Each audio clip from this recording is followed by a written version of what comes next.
Hello students, welcome to my YouTube channel tutorial classes by Garima Singh. आज हम लोग BCA first sem की maths पढ़ रहे हैं जिसका नाम है मैथमेटिक्स 1 और इसमें हम लोगों का यूनिट 4 चल रहा था जिसमें हम लोग का टॉपिक चल रहा था डेफिनेट इंटीग्रल। आज डेफिनेट इंटीग्रल फिनिश हो जाएगा। तो डेफिनेट इंटीग्रल को पढ़ने से पहले अगर आपने चैनल को लाइक और सब्सक्राइब ना करा हो तो प्लीज़ कर दीजिए।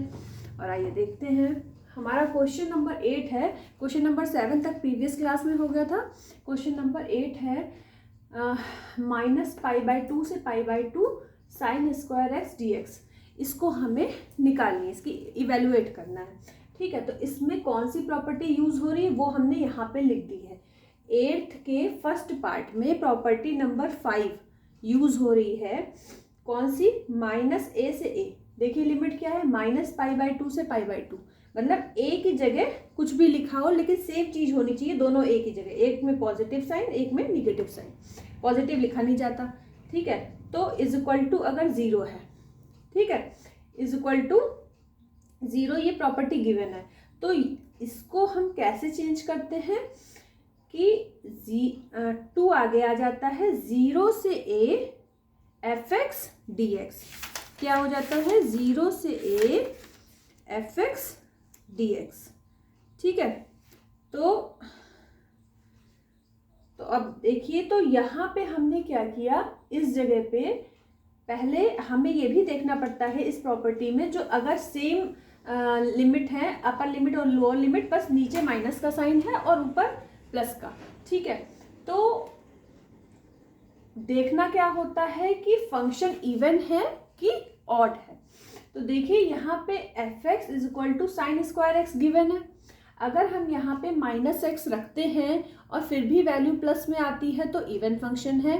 माइनस में रखते हैं और वैल्यू माइनस में आती है मतलब ऑड फंक्शन है। तो -x रखा तो यहाँ माइनस हो गया। फिर हम इसको इस तरीके से लिख सकते हैं, साइन -x का स्क्वायर।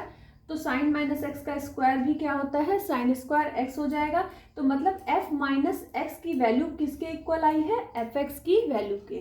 तो जब ऐसा होगा तो फिर हम ये वाली यूज कर पाएंगे। तो अब हम -a से a मतलब -π/2 से π/2 को हम लिख सकते हैं 2 0 to a। तो यहाँ पे क्या हो जाएगा? 2 0 to π/2 साइन स्क्वायर एक्स। अब हमने इस साइन स्क्वायर एक्स को मान लिया कि ये i है। ठीक है, तो यहाँ क्या आ गया? 2i।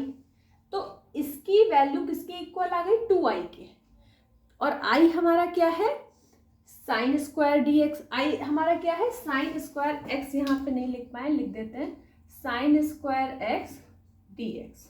ठीक है, तो 2i, अब हमें 2i निकालना है। i इज इक्वल टू हो गया 0 से π/2 sine square x D x. ये हो गई हमारी इक्वेशन 1। इक्वेशन 2 निकालने के लिए हमने क्या किया कि आप फिर यहाँ पे एक यूज हुई है प्रॉपर्टी कि जो अगर 0 से π/2 है और हमें यहाँ पे x की जगह पे आप क्या लिख सकते हो? π/2 माइनस x। x की जगह जो यहाँ की अपर लिमिट होगी, अगर 0 to कुछ है लिमिट और अपर लिमिट को हम क्या, अपर लिमिट में से x माइनस कर देंगे, ये भी एक प्रॉपर्टी है। तो लिमिट क्या थी?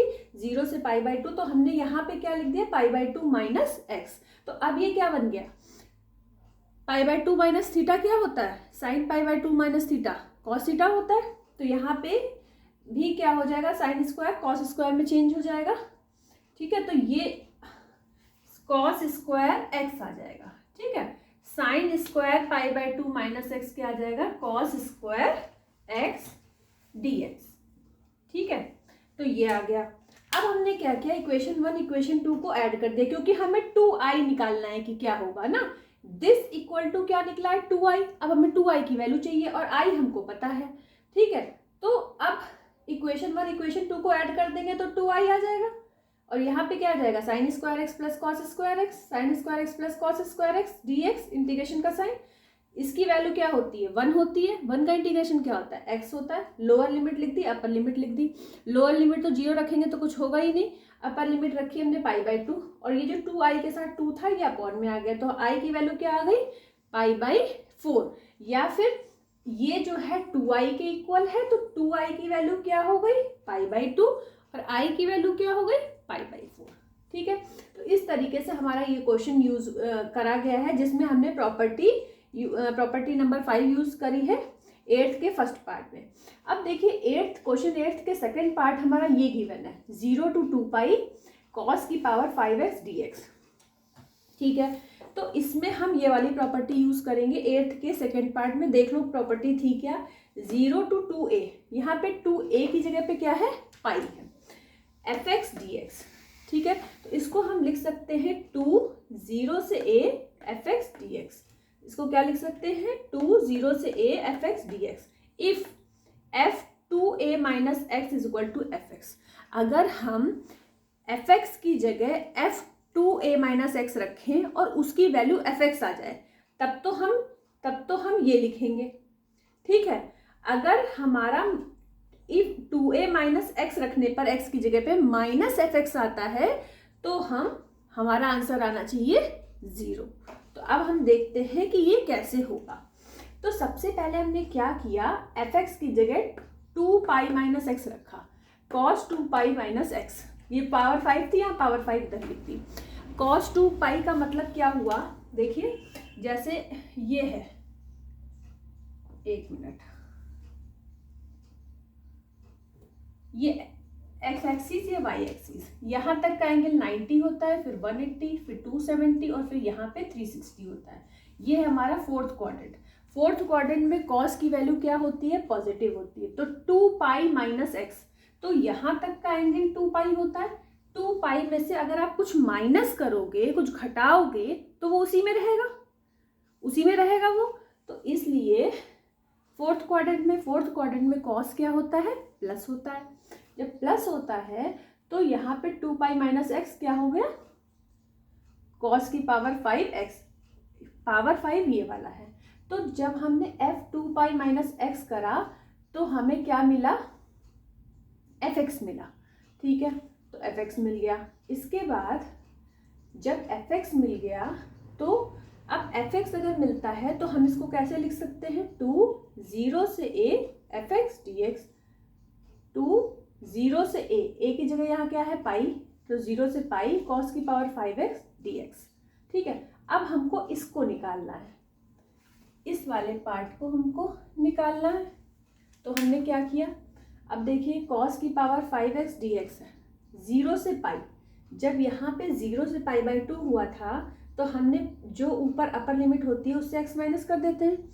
यहाँ पे अपर लिमिट क्या है, पाई है, तो पाई माइनस एक्स, ये भी एक प्रॉपर्टी जो हमने यूज कर ली, पावर 5। अब यहाँ पे क्या हो गया, cos पाई माइनस एक्स, यहाँ तक का एंगल होता है पाई बाई 2, यहाँ पे होता है पाई, और cos सेकेंड क्वाड्रेंट में होता है माइनस। तो cos पाई माइनस एक्स का मतलब हुआ माइनस cos एक्स। तो यहाँ पे आ गया माइनस cos एक्स, पावर 5 थी इसलिए 5 लगा दिया, 0 से पाई। अब देखिए यहाँ पे आपका हुआ क्या, आप fx लेके चल रहे थे और माइनस fx आ गया। fx लेके चल रहे थे, क्या मिल गया, माइनस fx। तो जब आप fx लेके चल रहे थे, ठीक है, fx लेके चल रहे थे, जब ये fx लेके चल रहे थे और आपको मिल गया क्या, माइनस fx। ठीक है, तो माइनस fx मिल गया, इसका मतलब क्या है कि आपकी इसकी वैल्यू क्या आनी चाहिए, 0। तो हमने यहाँ पे जब माइनस fx मिल गया, fx हमारा ये था, ध्यान से देखिए fx हमारा क्या था, ये वैल्यू हमारी fx की थी। ठीक है, तो जब fx हमारा ये है, यहाँ पे माइनस fx मिला है, तो मतलब fx is equal to minus fx मिला है, तो हम इसको डायरेक्ट इसको क्या लिख सकते हैं, 0। ठीक है, ये बहुत ही इंपॉर्टेंट क्वेश्चन है, इसको ध्यान रखिएगा कि कैसे किया गया है। तो हमने क्या लिखा, हम क्या एक्चुअली हमारा क्वेश्चन क्या था, ये था हमारा क्वेश्चन। तो इस क्वेश्चन को हमने लिखा और इसकी वैल्यू किसके इक्वल निकली, 0 के इक्वल। ठीक है, क्योंकि ये इक्वल टू 0 है और ये किसके इक्वल है, ये है इसके इक्वल, तो इसकी भी वैल्यू क्या हो गई, 0। ठीक है, अब हम लोग आगे करेंगे क्वेश्चन नंबर 9।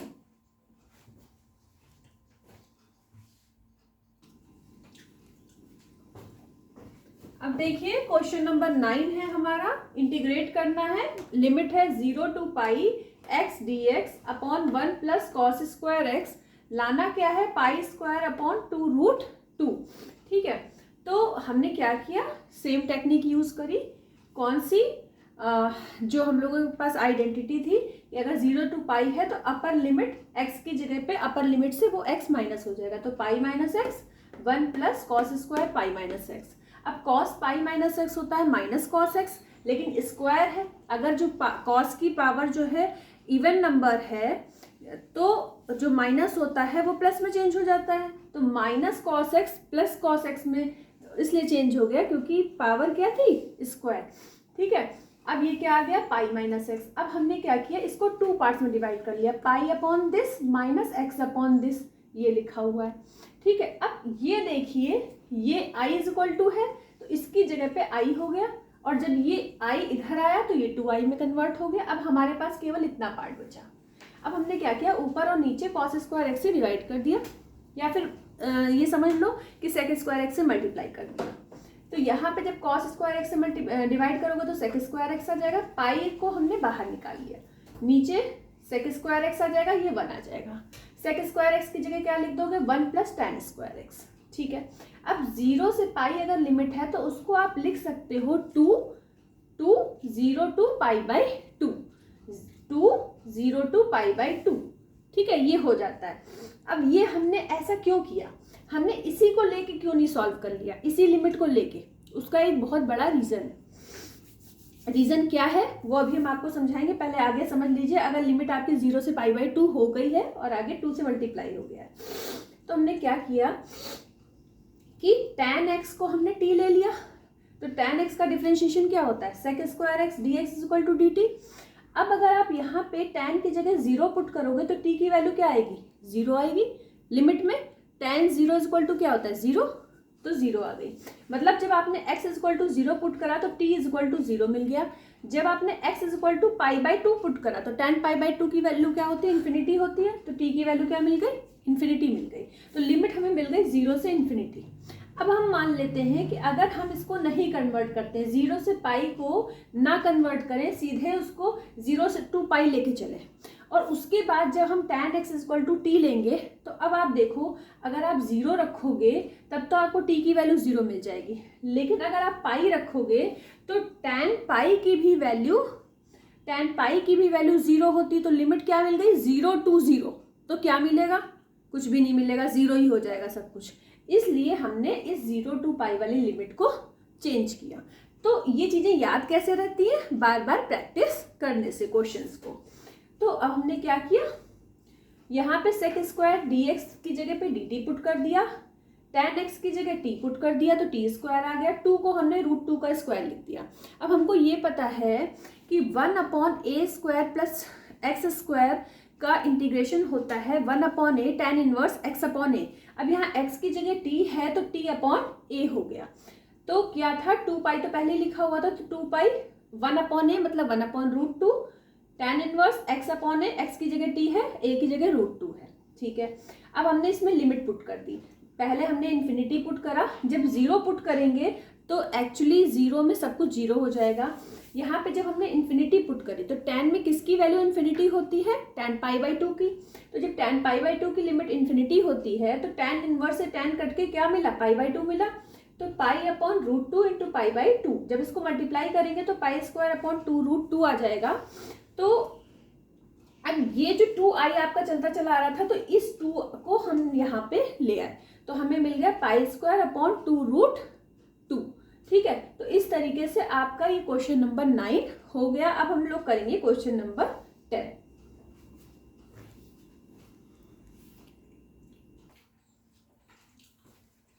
अब देखिए क्वेश्चन नंबर 10 है हम लोगों का। क्वेश्चन नंबर 10 क्या है, limit -1 to 1 log 2 - x upon 2 + x dx। इसको हमको इंटीग्रेट करना है, तो हम ये वाली आइडेंटिटी यूज करेंगे। क्वेश्चन नंबर 8 में हमने आपको बताया था, ठीक है, तो उसमें एक्चुअली होता क्या, उसको वहाँ पे अगर कुछ गड़बड़ आइडेंटिटी लिखी हो तो उसको सही कर लीजिएगा। -a से i, वहाँ पे हमने बताया था आपको, जैसे यहाँ -1 से 1 है या -पाई से पाई, मतलब ऐसी होगी लिमिट। ठीक है, तो -a से a का मतलब यहाँ पाई हो सकता है, कुछ भी हो सकता है, जैसे यहाँ -1 से 1 है, -2 से 2 है। ठीक है, मतलब a और a होना चाहिए, बस यहाँ साइन माइनस का होना चाहिए। ठीक है, f(x) dx। तो अगर ये फंक्शन अगर ये फंक्शन ऑड है तो 0 हो जाएगा, दिस इक्वल टू 0। अगर ये वाला फंक्शन ऑड है, ऑड और इवन को चेक करने का तरीका क्या होता है कि अगर हम माइनस एक्स रखें, इस जो गिवन फंक्शन है वहाँ पे x की जगह अगर हम माइनस एक्स रखते हैं तो अगर हमें माइनस एफ एक्स मिल जाता है तो मतलब फंक्शन ऑड है, और ऑड अगर फंक्शन होता है तो 0 होता है उसका आंसर। और अगर फंक्शन इवन है मतलब माइनस एक्स रखने पे भी फंक्शन हमें क्या मिल रहा है, एफ एक्स मिल रहा है, माइनस एफ एक्स नहीं मिल रहा है, एफ एक्स मिल रहा है, तो हम क्या रखेंगे 0 to a F x D x, अगर फंक्शन इवन निकल रहा है तो। अब समझिए इस आइडेंटिटी को हमने यूज यहाँ पे किया है। सबसे पहले समझिए log 2 माइनस एक्स और 2 प्लस एक्स को हम कैसे लिख सकते हैं, log m अपॉन n का फॉर्मूला क्या होता है, log m minus log n, वही हमने लगाया है और इंटीग्रेशन का साइन dx लिख दिया है। अब यूजिंग इंटीग्रेशन बाय पार्ट्स, इन दोनों में ही हमने 1 से मल्टीप्लाई कर दिया है और 1 को हमने मान लिया है, इसको हमने मान लिया है फर्स्ट फंक्शन, 1 को मान लिया है सेकंड, इसको फर्स्ट, 1 को मान लिया हमने सेकंड फंक्शन। अब इंटीग्रेट हमने किया तो ये फर्स्ट वाले का है यहाँ से यहाँ तक, ये सेकंड वाले का है, ठीक है। उसके बाद जब यहाँ पे हमने फर्स्ट वाले में लिमिट पुट करी, इस वाले को तो सॉल्व ही नहीं किया हमने अभी, इस वाले को तो सॉल्व ही नहीं किया, और सेकंड वाले में भी इस वाले को सॉल्व नहीं किया है, तो जिसको सॉल्व कर लिया है वहां पे आप लिमिट पुट कर सकते हो। तो लिमिट पुट करोगे तो log 1 प्लस log 3 आएगा, log 1 की वैल्यू 0 होती, log 3 रहेगा, ठीक है। इसको एज इट इज हमने उतार दिया है। इसके बाद इस वाले को जब लिमिट रखोगे -1 से 1 तो माइनस log 3 प्लस log 1 मिलेगा, log 1 की 0 हो जाएगी और log 3 से ये log 3 कट जाएगा। अब ये लिखा हुआ है। अब हमने बचा क्या हमारे पास, केवल ये और ये, इन दोनों में हमने x कॉमन ले लिया, 1/2 माइनस एक्स, 1/2 प्लस एक्स बचा, एलसीएम ले लिया, 2 स्क्वायर माइनस एक्स स्क्वायर आ जाएगा नीचे, और ऊपर से x कट जाएगा, 4 आ जाएगा, और x बाहर लिखा हुआ था तो यहाँ पे x बाहर भी तो है, जो x हमने कॉमन लिया था, तो क्या आ गया 4x/4 माइनस एक्स स्क्वायर, -1 से 1। अब ये देखिए इस लिमिट को सेम चीज लिखी है, फंक्शन की जगह ये लिखा हुआ है। अब यहाँ अगर x की जगह -x आप पुट करते हो तो -4x आ जाएगा यहाँ पे 4 माइनस x की जगह पे अगर आप वो रखोगे -x तो -x का स्क्वायर तो प्लस का x स्क्वायर होता है, लेकिन यहाँ तो माइनस है, तो हमें ये मिलेगा क्या, -4x/4 माइनस एक्स स्क्वायर। तो एफ एक्स ये है, लेकिन अगर यही चीज माइनस में मिली है तो वो माइनस एफ एक्स होगा, तो हमने लिखा है this is the odd function. क्यों, क्योंकि f माइनस एक्स हमें क्या मिल रहा है, माइनस एफ एक्स, इसीलिए इसकी वैल्यू क्या हो जाएगी, 0 के इक्वल हो जाएगी, ठीक है। तो ये हमारा अलग तरह का क्वेश्चन था, ठीक है। हर तरह के क्वेश्चन हम आपको कराए दे रहे हैं, एग्जाम में जो भी आए उसको आप आसानी से अटेम्प्ट कर पाओ। इसके बाद हम लोग का एक क्वेश्चन और बच रहा है, क्वेश्चन नंबर 11, तो फटाफट इसको नोट डाउन करिए।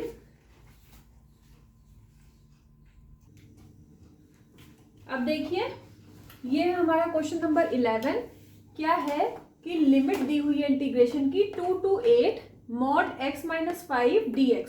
जब मॉड में फंक्शन दिया होता है कोई, तो उसका मतलब क्या होता है कि x - 5 when x is greater than equal to 5 minus x - 5 when x is less than 5, ये मतलब होता है। तो मतलब दो पार्ट्स हैं mod x - 5 के, एक x - 5 एक माइनस x - 5। इसका मतलब हमें लिमिट भी 0 to 8 को 2 पार्ट्स में तोड़नी पड़ेगी। तो हमने क्या किया, 0 to 5 ले लिया और 5 to 8 ले लिया।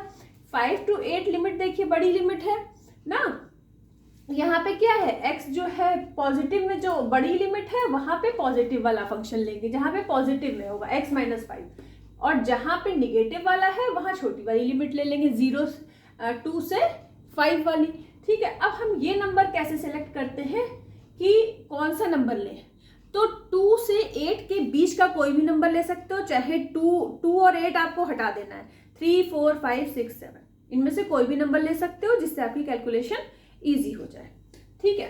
तो हमने यहाँ पे 5 ले लिया। अब उसके बाद नॉर्मल इसकी कैलकुलेशन है, इसको इंटीग्रेट कर दिया, x² 2 5x, x² 2 -5x। अब यहाँ 2 से 5 लिमिट हो गई, यहाँ 5 से 8 लिमिट हो गई, निकाल के सॉल्व कर लिया, आंसर मिल गया 9।